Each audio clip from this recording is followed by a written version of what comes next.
starts now. Hello and thanks for staying up late with us. Macon's district attorney is bringing attention to domestic violence after a Friday shooting left a husband and wife dead. Anita Howard shared her office was involved in court proceedings between Cotina Fuller and her husband Wayne. Jasmine Lee spoke with the crisis line and Safe House of Central Georgia about what resources they offer victims.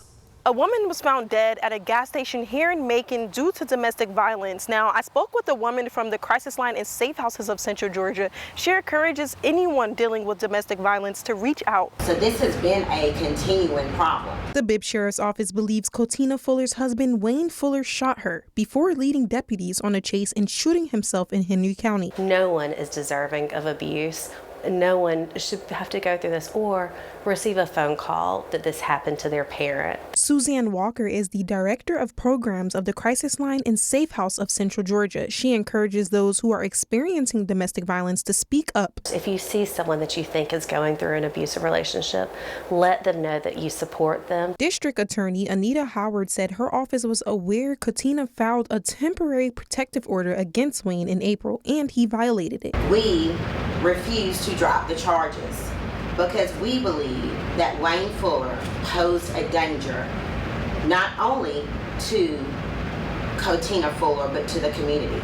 Wayne was granted bond in July despite the DA's office warning. Suzanne Walker says she believes there's multiple reasons why a person may back out of a protective order And don't have a way to support themselves without their abusive partner. It could also be encouragement from others in the community saying, oh, this person has changed. You need to give them another shot. The National Domestic Violence Hotline found 66% of female stalking victims were stalked by current or former inmate partners. We offer a crisis hotline. We offer a legal services program, a counseling program, a sexual assault program, and a confidentially located shelter for individuals fleeing abusive relationships. We must take every threat seriously, even when victims themselves may downplay the danger. Now, the crisis line says education is important in domestic violence, and it takes an average of 7 times to leave an abusive relationship. In Macon, Jasmine Lee, 13 WMAZ News.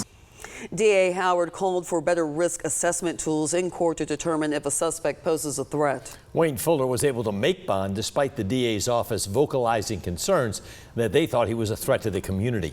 If you or someone you know is experiencing domestic violence, it's important to know there are resources in Central Georgia. You can call the crisis line in Safe House at 478-745-9292.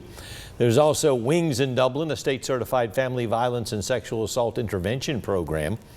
The Rescue Mission of Middle Georgia has a women's domestic violence and recovery program, and the Salvation Army in Warner Robins offers support services. You can also call the Georgia Coalition Against Domestic Violence at 1-800-334-2836. We now know that